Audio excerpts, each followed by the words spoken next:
Hey, my friends, we will be right back to the show. But I have a question for you. Are you struggling with the impact of childhood trauma? Well, know that you're not alone. I'm here to let you know that I'm starting a brand new weekly coaching group that includes a year of live coaching, accountability, support, habit and goal setting, and more. I'm starting a waitlist for the group right now, and I'm only taking a handful of people. And I'll let you know that through this personalized coaching, we'll work together to help you understand how your childhood trauma has shaped your beliefs, behaviors, emotions, and will help you create a roadmap for healing and growth. Right now, you can schedule an absolutely free coaching session with me and get put on the wait list if you go to thinkunbroken.com. My friends, it's your time to turn your trauma into triumph, breakdowns into breakthroughs, and become the hero of your own story. And I'm here to support you in doing that. Just go to thinkunbroken.com to register for a free coaching call with me and to get put on the wait list for the brand new weekly coaching program. We'll be right back to the show. But before we do, I want to tell you about today's sponsor, factormeals.com, where if you go to factormeals.com/unbroken50 and use the code unbroken50, you can get 50% off your first order. That's factormeals.com/unbroken50. If you're like me and you are a person who is busy trying to create a life, heal, work on their health, wealth, and relationships, and not to mention deal with the day-to-days of normal life, you do not have time to be going to the grocery store and trying to figure out what you're going to cook every single day of the week. In fact, one time I did the math and I realized I was spending over 15 hours a week at the grocery store and cooking. When I added Factor, I got to use that time for myself, for my family, for my friends, for my community, and for my business. And so if you're in the place where you need some more support in the kitchen, head to factormeals.com/unbroken50 and use the code unbroken50 to get 50% off. Hey, my friends, we will be right back to the show. But I have a question for you. Are you struggling with the impact of childhood trauma? Well, know that you're not alone. I'm here to let you know that I'm starting a brand new weekly coaching group that includes a year of live coaching, accountability, support, habit and goal setting, and more. I'm starting a waitlist for the group right now, and I'm only taking a handful of people. And I'll let you know that through this personalized coaching, we'll work together to help you understand how your childhood trauma has shaped your beliefs, behaviors, emotions, and will help you create a roadmap for healing and growth. Right now, you can schedule an absolutely free coaching session with me and get put on the wait list if you go to thinkunbroken.com. My friends, it's your time to turn your trauma into triumph, breakdowns into breakthroughs, and become the hero of your own story. And I'm here to support you in doing that. Just go to thinkunbroken.com to register for a free coaching call with me and to get put on the wait list for the brand new weekly coaching program. Hey, what's up, Unbroken Nation? Hope that you're doing well. I'm very excited for today's episode of the Think Unbroken podcast with my guest, Brian Keane. This guy's journey and story from childhood trauma into creating a massive change in his life, including running multiple endurance races in both the Sahara and the Arctic, are incredible. I'm very excited for this conversation. We're going to talk about not only fitness and nutrition and changing your life and your physical body, but also the mental aspects of it and how getting to this place of pushing yourself physically is a part of the journey of healing and recovering from your childhood experiences. So it's a very empowering and powerful conversation. It hit really home for me. Brian Keane is super awesome, has an amazing podcast. We'll talk about all that stuff here in just a minute. But before we do, of course, I just want to take a moment and read you a review and say thank you to everyone who goes on iTunes, searches Think Unbroken Podcast, hits that 5 stars, and leaves a review. Every single time that you do that, not only does it mean the world to me and I read them, but also it helps pushes us up in the algorithms of iTunes, which means more people can get access to this life-changing and transformational information. So if you would do that, please, it would mean the world to me. But I'm going to read one right now from Emily with a lot of numbers behind it. It's called, I appreciate this podcast. Honesty and transparency can be rare. Whoa, let me start that over. Honesty and transparency can be rare in today's world, and both are found here. appreciate this podcast and its empowering mission. Emily, my friend, thank you so much. I appreciate you. I also appreciate every one of you in the Unbroken Nation for taking the time to listen, to like, comment, subscribe, tell your friends. It really means the world to me. And today's episode is super awesome. I'm very excited for Brian, for his work, for his mission. And we're going to talk about the dark side a little bit here. We're going to talk about pushing yourself. We're going to talk about what it means to get to this place in life where you really start to create massive transformation and change, one step at a time. So without further ado, my friends, Brian Keane. We'll be right back to the show, but before we do, I'm going to take a moment and tell you about my new book, Unbroken Man, A Man's Guide to Being the Hero of Their Own Story. I sat down a few months ago and realized that there are so many men in the world that need guidance, that need support, that need to learn about trauma, removing themselves from toxic masculinity, breaking down the barriers to vulnerability, getting unstuck, and ultimately learning the tools to become the hero of their own story. Unbroken Man is available for pre-order right now if you go to men.thinkunbroken.com, where you'll also get access to over $1,000 in bonuses, including the 6-week in-depth trauma healing coaching app, which you'll get instant access to. I created Unbroken Man to be accessible to everyone around the world, but it is written for men from the guise of a man, and I hope that you will find it to be a practical tool on your healing journey in the same way that thousands of men around the world have. So check out men.thinkunbroken.com to pre-order, and until next time, be unbroken. Hey, what's up, Unbroken Nation? Hope that you're doing well wherever you are in the world today. I'm very excited to be back with another episode. Today's guest is Brian Keane, who is a reps qualified level 3 personal trainer, certified strength and conditioning coach, and sports nutritionist. Brian, my friend, how are you today? What is going on in your world? I am amazing, Michael. I'm really looking forward to chatting. I know we've done you on my podcast. Now I'm on your podcast, and I've been listening to it for a while. So I'm really looking forward to chatting and diving into all different types of topics. Yeah, man, me too. I'm super excited to be here with you. So as someone who firmly believes in nutrition and physical fitness and trying to take control of your body, tell everybody a little bit about your story, your journey, and how you got to where you are today. Yeah, so kind of short elevator pitch in terms of my background. I used to be an elementary school teacher. So in 2010, I was working as an elementary school teacher, teaching 5-6-year-olds everything that you would think you teach 5 and 6-year-olds, their ABCs, their 1, 2, 3s, etc. And I spent 4 years getting a degree and then 1 year postgraduate.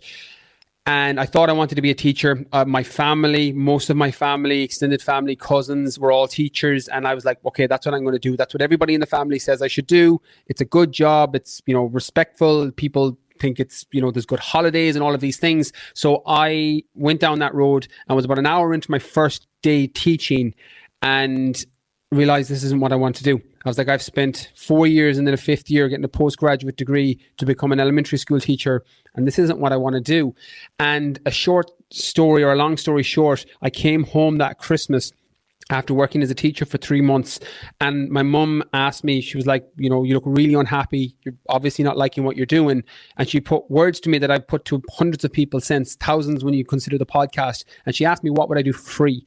And I said, well, I would work in a gym for free. I was like, I'd love to be in fitness, but I didn't know you could make money doing that. I didn't know any personal trainers. I didn't know this was pre-online before it blew up. And I was like, I would work in the gym. I don't know what I would do, but I'd like to be in a gym. So I signed up, got my fitness instructor course, then went on and got my level 3 personal training, got my strength and conditioning badges, my sports nutrition. And for 2 years, Michael, I worked as an elementary school teacher during the day, and I worked as a personal trainer in the gym at nighttime. And then in 2014, made the switch over, started working full-time as a one-to-one personal trainer, helping people with their fitness, lose weight, build muscle, get into shape for sports, etc. And then in 2016, I moved online fully, and then it's just been a roller coaster since then. I released my first book, The Fitness Mindset, in 2017. That book did incredible, very similar to Think Unbroken. For me, it was on the Amazon bestseller list for 16 weeks. It kind of skyrocketed the entire business in terms of the programs and the amount of people I could help. And then over the last few years, I've transitioned into different courses, different programs of helping people with their weight loss, with their fat loss, with their body composition. And then on the side, taking care of all my stuff. We talked on my podcast about how I've used running as my kind of facilitator for working through some of my traumas and some of my issues, and how that's been the thing that's helped me. So the last 18 months, 24 months, 36 months has been just kind of soul searching and kind of doing a deep dive back into what it is that drives me, what it is that has motivated me to kind of get to where I'm at, and dealing with some of those traumatic moments that sometimes I was living on automatic.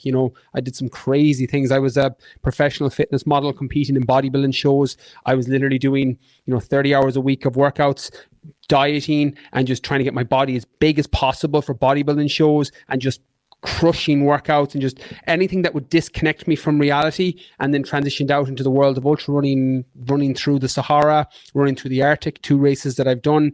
And it's all been kind of to get to the end point of, well, who am I? Who is Brian Keane? Well, what is it that's fueling me? And realizing that a lot of these things are coming from traumatic experiences. It's hurt that's fueled a lot of this. And over the years, I've gone from teacher to personal trainer to online coach to endurance athlete.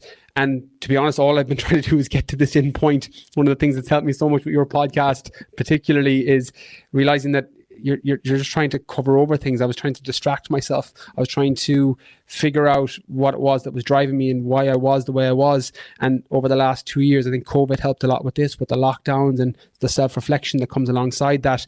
And it's kind of got me out to the other side. So on top of the health and fitness, which I still do and I still love, it's my passion, it's my calling.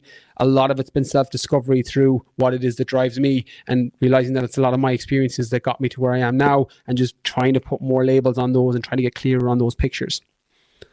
Yeah, and I think the only way that one does get clear on that is you do have to push yourself, and maybe in that there is a part of it where you're like, I'm distracting myself, but there's always felt to me, and I resonate in some ways, like I've never done an endurance race, but running multiple businesses, running multiple programs, like that's an endurance race in a sense, and so much of it I find, and I'm curious if this is your experience too, so much of that I find is really just me trying to push myself and seeing what I'm capable of.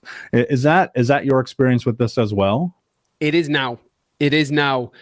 I think what got me into it first probably wasn't bodybuilding particularly. So they're very two ends of an opposite fitness spectrum, even when it comes to look, but the training as well.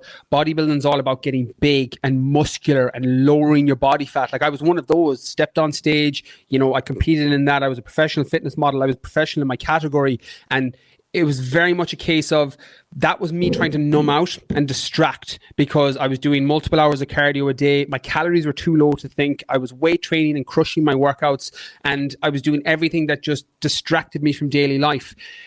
When I think of running and endurance on the other end of the spectrum, I was running towards something. Some would say I was running away from things. Again, I could argue probably both sides on that, but I went into running as a way to trying to self-discover. We talked and you mentioned this, when you're on a run and your iPod goes dead and your earpods go dead and you can't hear anything, it's just you and your thoughts. And for me, running facilitated that, and I was able to uncover a lot of the issues that I had, a lot of the stories that would come up, a lot of the things that I had ignored, and realities that I had just completely put to the back of my mind because they were too hurtful, uncomfortable, or I just didn't want to deal with them. Running was a facilitator towards bringing those to consciousness, to my kind of frontal of my mind, and then I was able to dive into them. So I would say I've been on both ends of those spectrums. With running now, I love seeing how far I can push my body. In 2018, I ran 6 back-to-back marathons in the Sahara. In 2019, I ran 230 kilometers through the Arctic Circle over 5 days. In 2020, I ran my first ever 100-mile ultra marathon.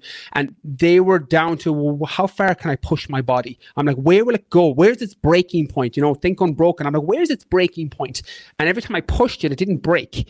And it made me curious to how much further I could push it. Now, there's definitely a point of diminishing returns there. You could go to 200 miles and 300 miles and, just basically run until you die if you wanted. But I'm very curious, for me, as somebody that was my own biggest enemy, even between my 2 years for so long, those self-limiting stories of, I can't do it. You spoke about this on my podcast, that the internal dialogue and you're a loser, you can't do that. That's for other people.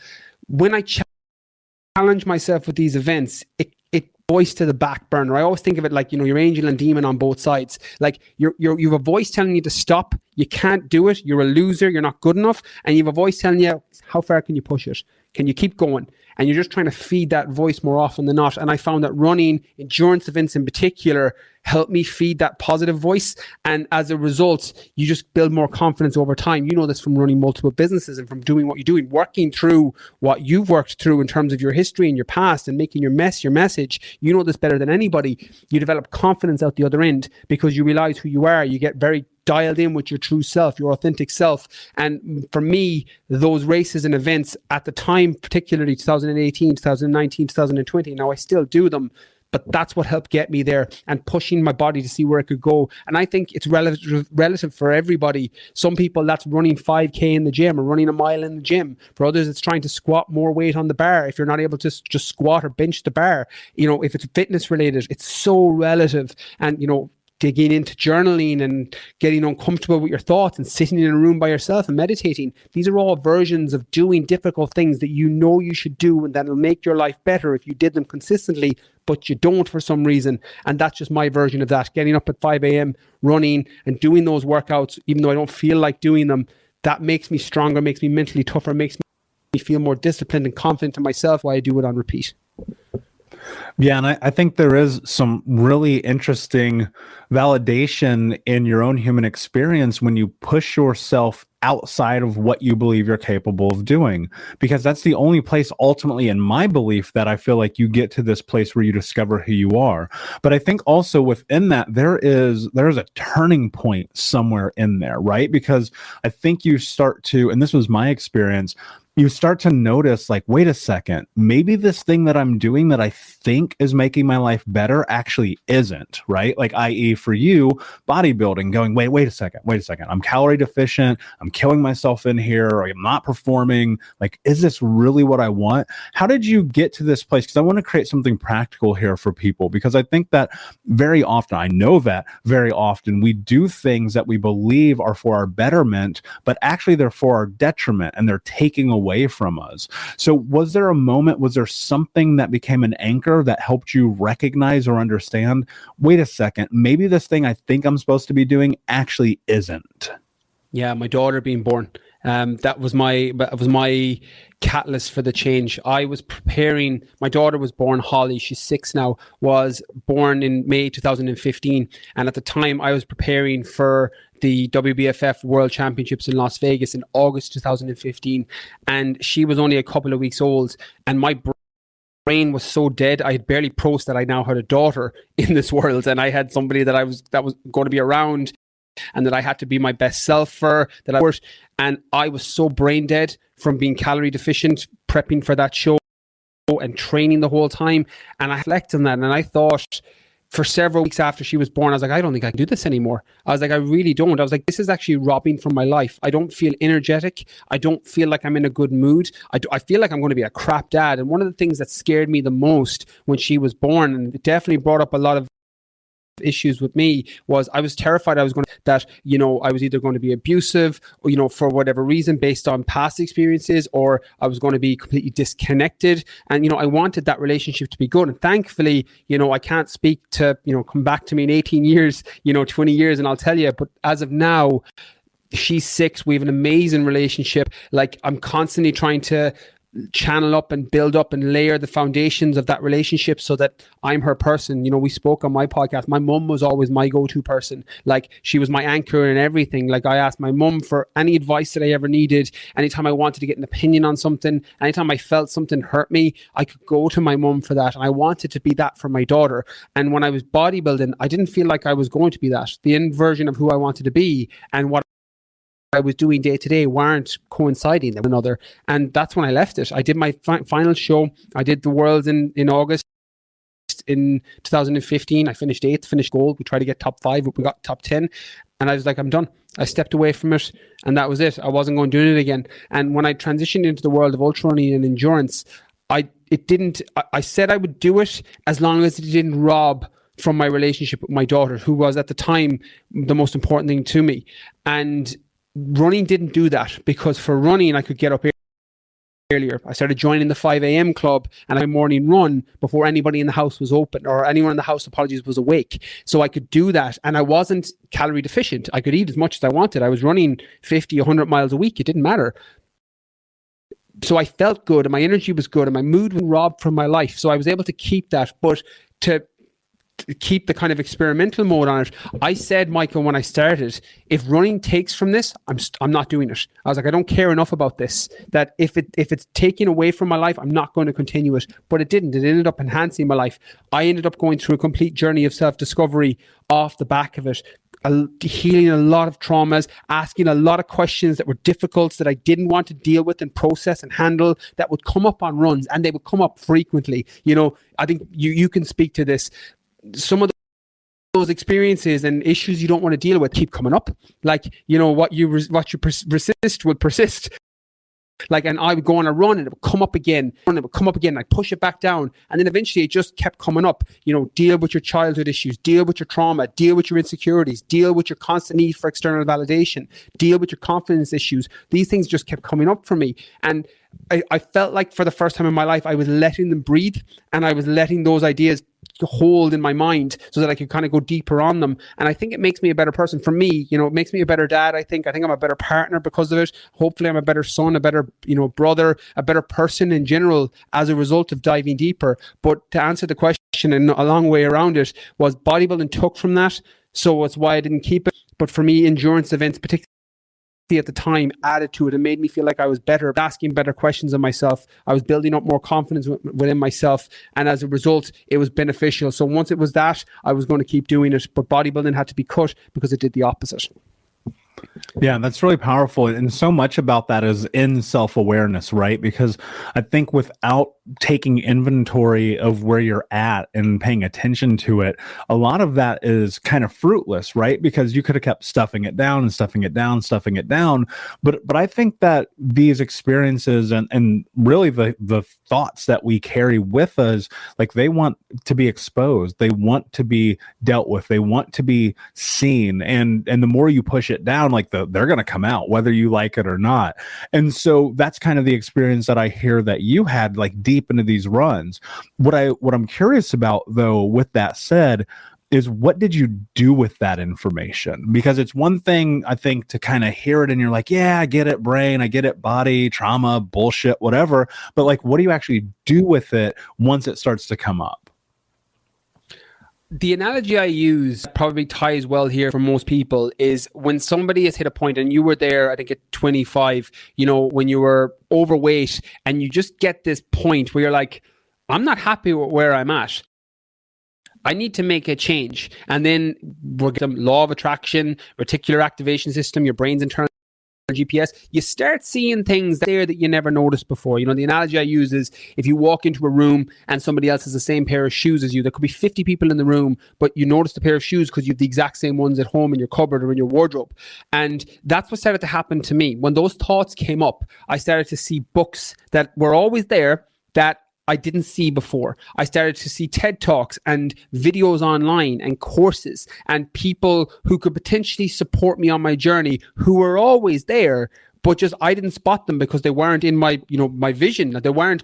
It was just oblivious. Like we spoke, Michael, on my podcast, that if I came across your content at 25, I'd be like, what is that? I'm not going down that road. I'm not talking about that. Trauma, what's that? No, it's good. I'm going to go lift my weights over here. Like that would have been my approach. Where when I hit my late 20s, my early 30s, that content started to jump out at me when I started to run. I started to run around 30. I'm nearly 34 now. And I started to see things that were always there that were able to help me. Now I took action. You know, one of the advantages, and you know this as an entrepreneur, because business people have this, fitness people tend to have this, you don't tend to just analyze things and not take action on it. Fitness people tend to work out. Entrepreneurs tend to take action and get their business off the ground. So taking action was never an issue that I had. I have many faults. My God, I've got so many faults, but thankfully taking action on things isn't one of them. And when those thoughts started to come up and those issues that I had to deal with, I started to seek out potential solutions for them, you know, whether it was books or podcasts, courses, or conversations with people. I was exploring things and conversations like this that I would never have entertained several years before. And as a result, I was constantly like, it's a slow and steady race. Like it's a turtle versus a hare. Like for me anyway, dealing with those issues and insecurities and traumas, it's not polar jumps. It was small, steady increases. You know, I asked you the question, "Trauma ever go away?" And you said, you know, the impact, the impact of it, the sting of it, the feeling reduces greatly, and then that can potentially go away. That's what happened. It was those small, steady steps of consuming the right information, using the tools like what you talk about in this podcast, like in other books, you know, The Body Keeps the Score, a big one that I'm a fan of, that I come back to regularly. You know, Think Unbroken. I know you've written a whole book on this. Like, you're looking for tools out there that are going to potentially help you. But if you're the mindset of the person who knows what you need to do and you don't do it, you have a character issue that you probably need to address versus, you know, similar to what we said earlier about learning to push yourself when it's beneficial. Because you're not taking the easy life. You're doing the things that you would know will make your life better if you did it consistently, regardless of how you feel. And you're taking the action steps. So some people are like me. They'll take the action. The hardest part is letting it breathe, and letting it will take the action off the back of it. If you're on the other side of that spectrum where you have an issue with taking action, you need to arm yourself with, you know, force you to do things. You know, figure out when you're most motivated or your most disciplined times of the day, or, you know, when does your brain work, self-awareness to figure out how do I take these baby steps to potentially help me deal with it. So based on where you fall on the spectrum, you're going to take a different approach. Yeah, and I think baby steps are everything in this. And I always tell people, you know, if you're focusing on 15 miles, you'll never make it to one step. And that's so much of this journey is like, just go do one thing to make your life different. And, you know, life isn't, I love the kind of parallel between an endurance race and life, because life is a fucking endurance race. Like every single day, you got to get up and make decisions. You have to put yourself in a position to be successful. And the hard part about it that people just don't hold on to is that recognizing nobody else is going to do it for them. And I think that a part of this that probably plays a very big role is like, I don't want to call it lack of mental toughness, because I think that's unfair, because people, especially trauma survivors, are incredibly resilient. I know people have like brought up from the ashes like fucking phoenixes rising, yourself, me, people on this show, people listening to this show, so many people. I don't think it's necessarily mental toughness that's lacking, but I think there's a space between I've made a decision, okay, this is the thing I think I want to do, and actually doing it. So how do you bridge that gap? Like, what is the differentiator? What is that action that you take prior to action, right? That gets you from, I'm in my head about this, I think I can do it, to I'm going to fucking wake up at 5 a.m. because I want to have my life. It sounds so simplistic, and it is, and I will break down the actually applying it, because the difficulties in the application, because actually bridging the gap is very straightforward. You get super clear on the end goal, and you ask yourself, what do you need to do day to day that's going to support me hitting that end goal? It is as straightforward as that. You know, you've worked with trauma survivors. I work with a lot of overweight people, a lot of people looking to lose weight who have 100 pounds to lose, maybe 150 pounds to lose. We don't focus on 100 pounds. We focus on losing the first pound, then the first 2, then the first 5, then the first 6, and then we gradually keep doing that. When I ran my first 100-mile ultramarathon, one of the questions that would come back into my Instagram was, how did you run 100 miles? You know, it took me 26 and a half hours. How did you run 100 miles? I said, I didn't run 100 miles. I said, I ran 1 mile 100 times. I was like, I broke it down in my mind that this is what I was doing. And every single goal you have, regardless of how big it is, you know, it's the old adage of how to eat an elephant. You eat it bite by bite. You break down, you get clear on the end goal, like super crystal fucking clear. What is it you're looking to do? And then you break it down into its smallest component parts, which is normally what you do day to day. It's going to help you hit that end goal. In the case of weight loss, what are the foods you need to eat today? Or what's the workout you need to do? Or the step count you need to hit? You know, you're keeping all times, but you're doing the things day to day that are going to help you hit that end goal. It is as straightforward, as simple as that. Like, after that, now why you can't do it consistently comes down to normally your process. It's normally a breakdown in the process. Weight loss is a great example. You know, unsustainable diets, too many changes too soon, doing things you can't stick to because it doesn't fit into your lifestyle. There's all these pitfalls that people fall down in, you know, 100-mile ultramarathons, ultra endurance events. Business is exactly the same. There's so many pits why working with the likes of me, working with the likes of you, working with other coaches or trainers, whoever connects with you, can shorten that gap, because all we are doing as coaches, like, you know this, like, you can't do the work for anybody. Like, I haven't, not one hand up if you've done this on your side. I know it's slightly different areas we work in. I fed a client a meal ever. Like, I've never been like, here's your broccoli, eat your broccoli. Like, they have to do that themselves. They have to decide what food I'm eating and making the choice themselves. Same as the workout. My entire life and 10 years of working in the fitness industry, lifted a weight for a client. They've done it. They've had to squat, bench it. They've had to press it. They had to do it. So putting that ownership back on them. This is you. I'm your facilitator. I will help you. I will give you everything you need to do, and I will be your roadmap. I will tell you how you get from New York to California. I'll tell you how you get from, Berlin to Hamburg. I'll tell you exactly how to get there. If we keep the analogy of traveling, drive. I'm like, you're going to have to make the trip. And once people really see that, it makes it a little bit easier, because all those coaches is we can blanket off those pits. Don't go down that road because it's a dead end. Don't go down that road because there was a car crash there. Like, you're in the case of diets, avoid this diet, avoid this process, and you're using it to help each other. Like, that's all they do. Books can do that. Podcasts can do that. Coaches obviously have an advantage because you're working directly. It is as straightforward as that. Mental toughness has nothing really to do with it, in my experience, particularly with weight loss in my area. Mental toughness is something that's seen from the outside. People will attribute mental toughness to me because they'll see some of the endurance events I've done in particular. But I don't consider myself mentally tough. That's a label for people on the outside to give me. I see myself as somebody who has formed good habits, that's clear on my end goal, and consistently does the things every day that helps me hit that end goal. If someone else wants to put mental toughness on that, great, that's cool, but that's for other people to label. That's not for me. I don't use the word be mentally tough. I use, well, what do I have to do that's going to help me hit my end goal today? And if I can't do that consistently, what's the problem with the process? Why can't I get up for my runs? Why am I feeling motivated to do it? Do I not have a big enough why?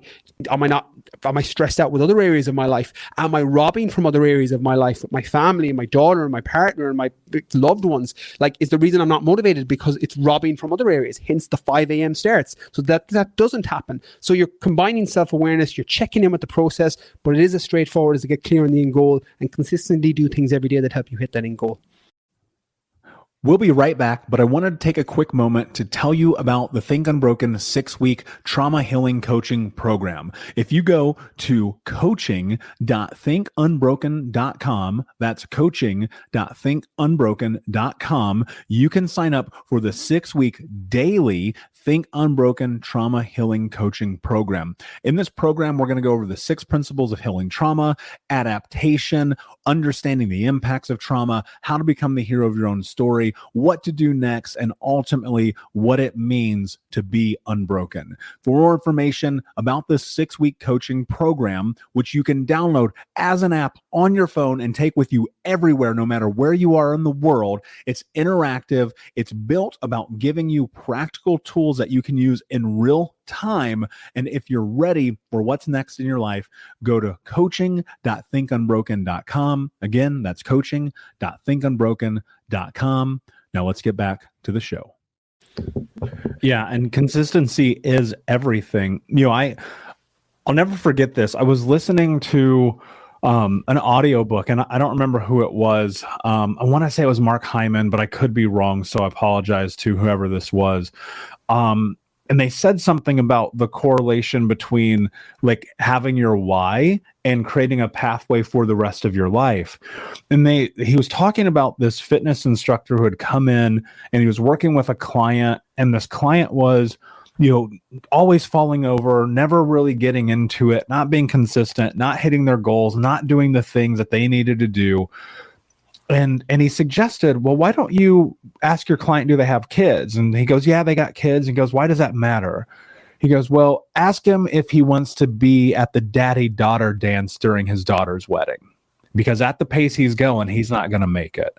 And that's really interesting to me, because I think that, that hit me in the moment. It really did. Like, I was like, I don't know that I'll ever have kids, probably not on the cards for me. But that moment was profound, because I was like, whoa, that's tangible. You can touch that. You can feel that. You can imagine being at the wedding and watching from a distance, right? Like a movie, like a ghost, right? You're watching and you're like, your daughter is dancing with someone else because you didn't go to the gym, because you didn't get your life together, because you didn't work on your trauma, because you didn't do the things that you knew you needed to do. And now you're dead. Right? That, I know that's a fucked up thing to say, but it's so true. And it becomes such an incredible precursor and catalyst for creating a massive transformation in your life. What I'm curious about here, Brian, is for people listening, because I do believe that there is a correlation between mental healthness and physical healthness. I think they're hand in hand. People will argue, say maybe not. I'm a proponent that you can't have one without the other. So if you're in this place and you're like, man, my life is a disaster, I'm depressed, I'm anxious, I don't want to do this, I don't want to fuck the 5 a.m. club, like, where do you really like start in this? You start with small changes and realize that ordinary things done consistently well lead to extraordinary results over time. And it's not about making all these massive changes. And to keep the analogy of weight loss here, because I think weight loss, it goes across everything. It's entrepreneurship. It can be, your trauma. It's the same kind of idea in terms of the principles of success from my experience anyway. You're breaking it down into what's the small change that I can do now that's going to inevitably lead to the end result that I want. And you stick to it no matter what. Like, it can be something as simple, Michael, as, right, I'm not going to take the elevator, I'm not going to take the escalator, I'm not going to take the lift at work anymore, I'm going to take the stairs. That's consistent, regardless of how small that change is. You have a weight loss goal, you've made this one change. There's a lift and an escalator and an elevator that you could take to your 5th floor or 6th floor in your office, but no, you're going to take the stairs. That's a non-negotiable. You've set your non-negotiable. I'm doing it regardless of how I feel. One of my mentors used to always tell me that successful people do what they have to do regardless of how they feel. You set it as a non-negotiable, and that's what you do consistently over time. It's the same with food changes. A big mistake people make is if you're 100 pounds overweight, you don't need to make massive changes to lose weight. And some people will go on a mad diet, or they'll change all of their meals and all of their food. I'm like, fuck, if you've got 100 pounds to lose, I'm like, slightly eating less calories is going to be basic calories in, calories out for the majority of people. So if you're eating, I had one girl that I was working with back when I was a one-to-one trainer before I moved online, and she was 120 pounds overweight, and she was eating, 7 or 8 Mars bars every single night. And I was like, okay, I just want you to eat 5. I was like, don't eat 7. I was like, eat 5. That's. I was like, keep everything in the same. I was like, and she's like, but no. I was like, I'm eating 5 Mars bars. I was like, nope, just eat 5 Mars bars. I was like, eat your normal food, keep doing what you're doing, but don't eat 7, eat 5. And then after a month, we dropped it to 4. And then after a month and a half, 6 weeks, we dropped it to 3. Eventually brought it down that she was just eating 1 or 2. And she lost a load of weight because that was still eliciting a calorie deficit for her.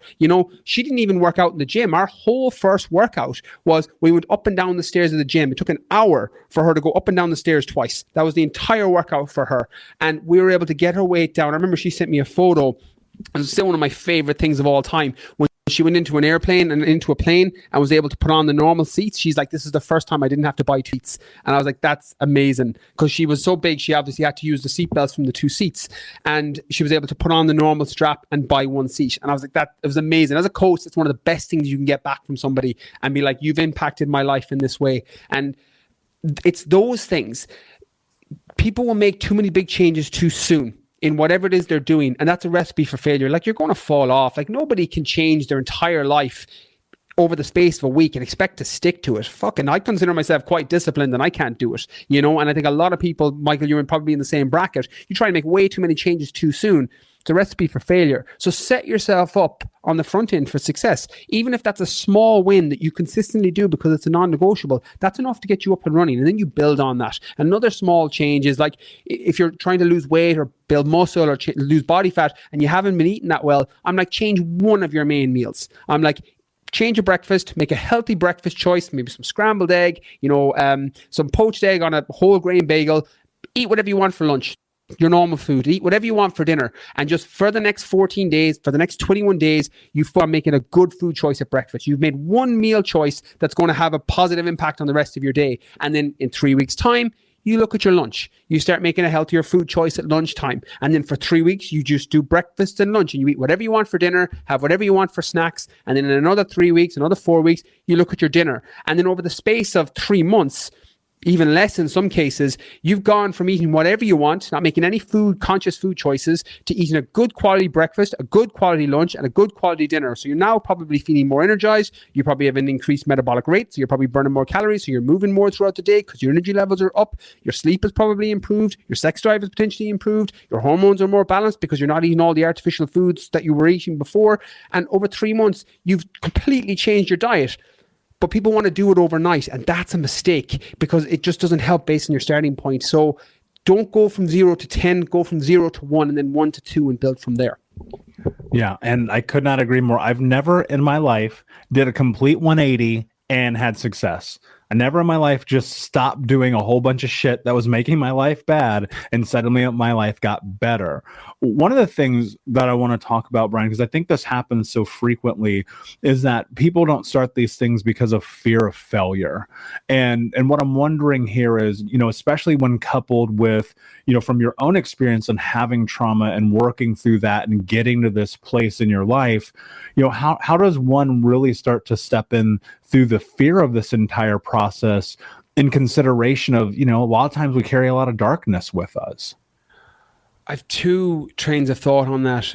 The first is probably one of the biggest mindset conceptions that I had for a massive chunk of my life. And that was seeing failure as a bad thing and seeing failure as an end product. Failure isn't a bad thing. Failure is feedback. It's feedback on what's not working. It's feedback on where you need to make changes. It's feedback on what you are doing right now for some reason isn't in line with where you want to go. And you use that feedback to make changes to make your life better. If that's food related, training related, mindset related, trauma related, you use it as feedback. My biggest mistake with failure, and a misconception I held, I'm not sure if you had this as well, Michael, was I would attach to the label failure and didn't realize that failure was a thing that happened. I put my self-worth and my attachment of self to failure. So my language for that was, I'm a fucking failure. Like, if I did something that wasn't to my expectation, I'm like, I'm a fucking failure. I did it again. Not realizing that failure is this external thing that happens based on the actions you've taken. And it's not who you are. And I had to disconnect and disassociate from those two things and realize that it's just failure is this thing that happens as a result of some of the actions that I've taken. So once I was able to separate that, which isn't applicable for everybody, but it was for me. Then it was about realizing that failure is actually really helpful. And as an entrepreneur, you know this. Failure is feedback.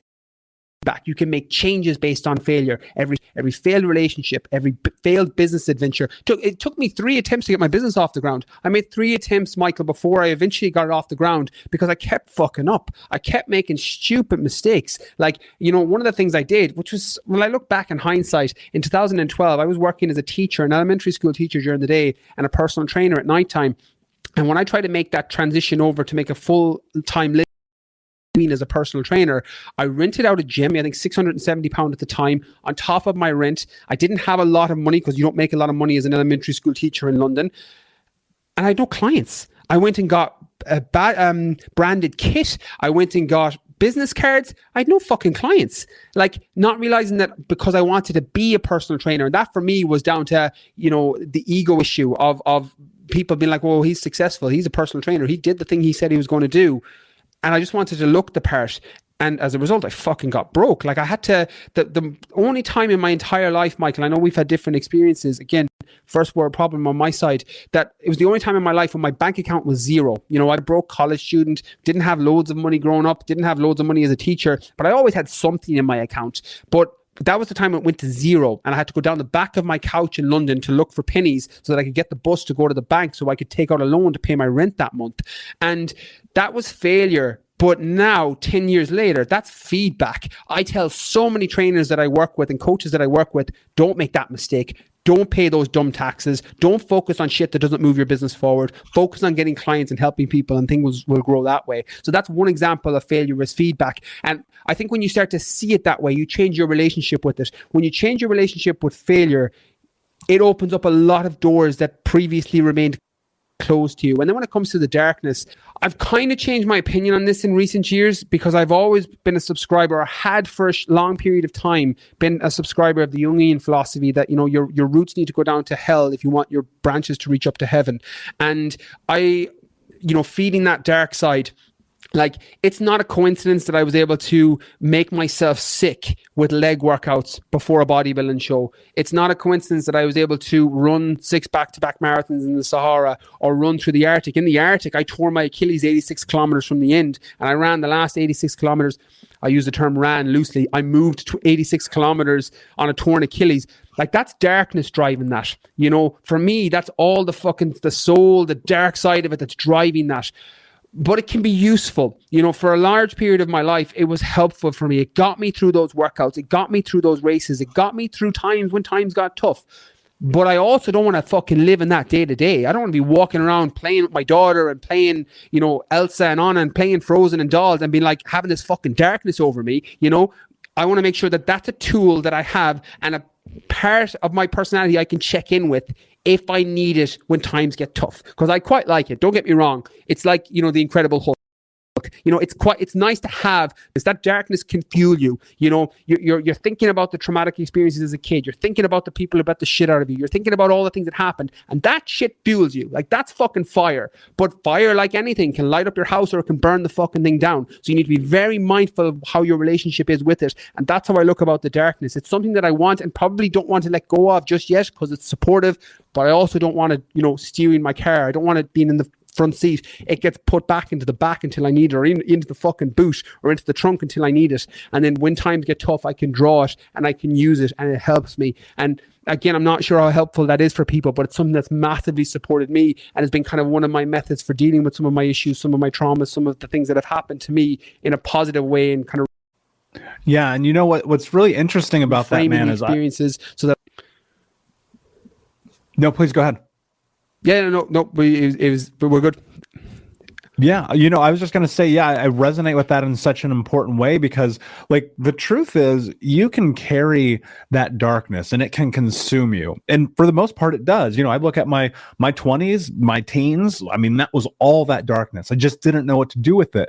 But you can also displace that as energy, right? Think about this. Energy never goes away. It's only just transformed. And you can transform that energy to build something beautiful, to be a great dad, to run marathons with a fucking torn Achilles, right? You can tap into that part of you that helps you go to that next level, right? I think the human experience is full of pain and suffering and hurt and darkness, and like those things hold true, but so do light and happiness and joy and celebration. And I think that it's about finding that balance and using that energy in a way that can catapult you, because I've used darkness in my life as a point of measurement. Like, honestly, dude, where I go, that is unacceptable. That, whatever the fuck was going on here, you are not allowed to live within that scope. You're not allowed to do that. And to your point, what I love you said earlier, I stopped negotiating with myself. It stopped being an option. You're not allowed to do these fucking things. You're not allowed to go to that place. You're not allowed to. But then it's also the non-negotiation of, you will do this. You will show up. You will, even if you don't feel great, do the thing you said that you're going to do. Why? Because you said you're going to do it. And ultimately, you want to get to that place where you're creating this massive change in your life, whether or not you've been through a traumatic experience, is to simply look at life through the scope of, can I leverage the things that have happened to me to use them to become the hero of my own story, even though they're still there. And that's the reality. That's the truth of it. Brian, my friend, this has been an absolutely amazing conversation. I definitely want to go deeper with you in time, but for the sake of time, before I ask you my last question, can you please tell everyone where they can find you? Yeah, so I'm on everything, and thanks so much again, Michael. Again, my podcast is probably the best one. I'll link. We have our episode on there too, which I got so much from personally. The Brian Keane podcast, Keane Fitness, and everything else. I'm on Instagram, Facebook, TikTok, the whole shebang. Awesome. And of course, we'll put all of the links in the notes for you, Brian. My last question for you, my friend, is, what does it mean to you to be unbroken? It's such a great question. I had to have a little bit of a think about this. And for me, being unbroken means to be the oak tree in the storm. And I heard a line, I think it's from Jordan Peterson, that you need to be the strongest person at your parents' funeral. And that's something that stuck with me. And my analogy of that is be the oak tree in the storm. When I came back from the Arctic and I tore my Achilles 86 kilometers from the end, and I was talking to medics up there who were like, look, your Achilles could rupture. And I was like, I'm finishing this fucking race. I was like, you're either going to pull me out of here on a helicopter getting to this finish line. I said I was finishing it. I'm not going home to my daughter. I'm not going home to my family. and being like, at some point my Achilles will be healed, and I'll be like, well, I tapped out, and probably a good reason to leave a race if ever you could was you've torn your Achilles. But I trained for this for a year in the lead up to it. It was the thing I was entirely focused on when it came to my physical training. And I had a completely different relationship with pain coming home from that. I came home from the Arctic and it took me 6 months to recover before I was able to run again. I had a completely different relationship with pain, and pain transcends in different ways. And you know this, Michael, like having dealt with trauma, pain, emotional, physical pain, they feel very similar. It's a very similar feeling. And coming home from the Arctic made me realize that I have and can withstand a lot more pain than I thought I could. And being unbroken for me is about consistently building up that ability to be an oak tree in the storm when shit hits the fan, that I'm the person that my family can turn to, my daughter can turn to, my partner can turn to. If stuff goes wrong and everyone else is falling around me, I'm going to be the oak tree, and I'm going to be unbroken, and I'm going to be the person that doesn't break when shit gets bad. And that race was the seed of that for that tree, if you're keeping the oak tree analogy. So for me, it's being the oak tree in the storm. Man, powerfully said, my friend. Thank you so much for being here. Unbroken Nation, thank you so much for listening. Please like, subscribe, comment, leave a review, tell a friend. And until next time, my friends, be unbroken. I'll see ya. Unbroken Nation, hope that you just got a tremendous amount of value from today's episode. I want to know what you think. Please do me a favor and review, rate, and share the episode with 3 friends on social media today. It would mean the world if you did, because ultimately at the end of the day, creating community and connection is how we heal generational trauma in the world. And I need your help to do that, Unbroken Nation. So if you're on iTunes or Spotify or wherever you are, please like, comment, share, review. I want to know not only what you like about the show, but how I can make the show better, how I can make this further about helping you on your healing journey. So do me a favor, and when you do, shoot me a screenshot of you making the review to my DM at Michael Unbroken on Instagram, so that I can have a conversation with you, say hi, and more importantly, so I can share it with the Unbroken Nation. Thank you so much, my friend. Hey, my friends, we will be right back to the show. But I have a question for you. Are you struggling with the impact of childhood trauma? Well, know that you're not alone. I'm here to let you know that I'm starting a brand new weekly coaching group that includes a year of live coaching, accountability, support, habit and goal setting, and more. I'm starting a waitlist for the group right now, and I'm only taking a handful of people. And I'll let you know that through this personalized coaching, we'll work together to help you understand how your childhood trauma has shaped your beliefs, behaviors, emotions, and will help you create a roadmap for healing and growth. Right now, you can schedule an absolutely free coaching session with me and get put on the wait list if you go to thinkunbroken.com. My friends, it's your time to turn your trauma into triumph, breakdowns into breakthroughs, and become the hero of your own story. And I'm here to support you in doing that. Just go to thinkunbroken.com to register for a free coaching call with me and to get put on the wait list for the brand new weekly coaching program.